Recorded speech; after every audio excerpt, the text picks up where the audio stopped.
सशस्त्र बलों में भर्ती के लिए केंद्र सरकार द्वारा लाई गई अग्निपथ योजना का कई राज्यों में खुलकर विरोध हो रहा है। विपक्षी दलों ने भी इसे लेकर मोदी सरकार पर निशाना साधा है। हालांकि इस बीच कांग्रेस नेता और सांसद मनीष तिवारी ने जो बयान दिया है वो उनकी पार्टी के स्टैंड से थोड़ा अलग नजर आ रहा है।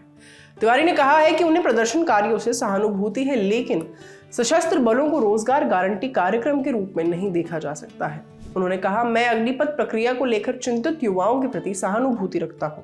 वास्तविकता यह है कि भारत को अत्याधुनिक हथियारों से लैस प्रौद्योगिकी के लिए युवा सशस्त्र बल की आवश्यकता है। सशस्त्र बलों को रोजगार गारंटी कार्यक्रम नहीं बनाया जा सकता है। मनीष तिवारी रक्षा पर बनी संसदीय समिति के सदस्य भी हैं।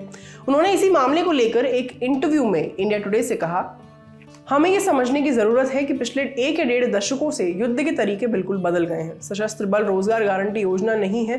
ज्यादातर सशस्त्र बलों में अब काफी परिवर्तन आ गया है, जहां जमीन पर लड़ने के लिए सैनिकों की कमी आई है। इसके बरक्स तकनीक और नए तरह के हथियारों में काफी बढ़ोतरी हुई है। यदि ऐसी स्थिति में देश को युवा सशस्त्र बल की आवश्यकता है तो आपको नई जरूरतों के हिसाब से परिवर्तन लाना होगा।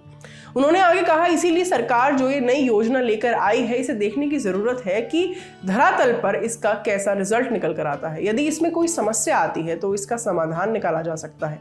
सरकार को स्पष्टीकरण देने की जरूरत है कि 4.5 साल के बाद कैसे नियुक्ति की अगली स्टेज को लागू किया जाएगा, क्योंकि जायज सी बात है कि 21 साल के युवाओं को अपने भविष्य की चिंता जरूर होगी।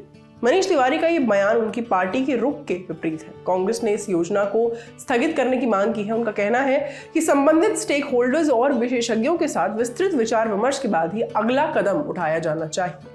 इस मामले पर कांग्रेस नेता राहुल गांधी ने ट्वीट करके कहा था, ना कोई रैंक, ना कोई पेंशन, न 2 साल से कोई डायरेक्ट भर्ती, न 4 साल के बाद स्थिर भविष्य, न सरकार का सेना के प्रति सम्मान। देश के बेरोजगार युवाओं की आवाज सुनिए, इन्हें अग्निपथ पर चलाकर इनके संयम की अग्नि परीक्षा मत लीजिए प्रधानमंत्री जी।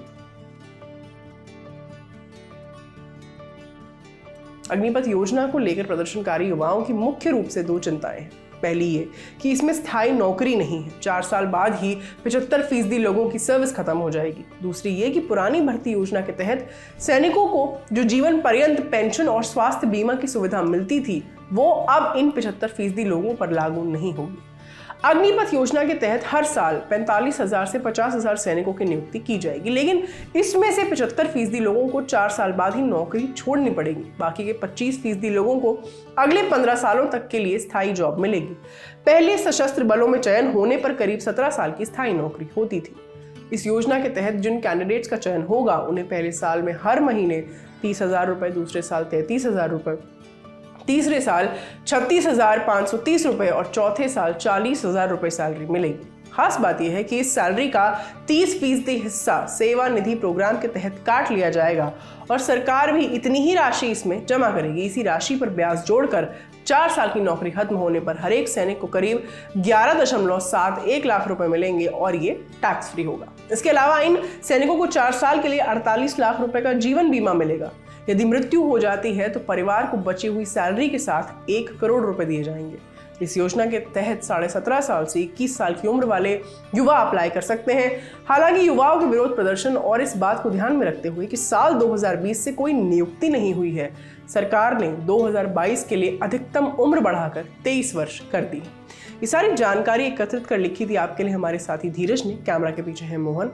मेरा नाम है आस्था राठौर। अपना ख्याल रखिए और देखते रहिए दी लंदन टॉप। शुक्रिया।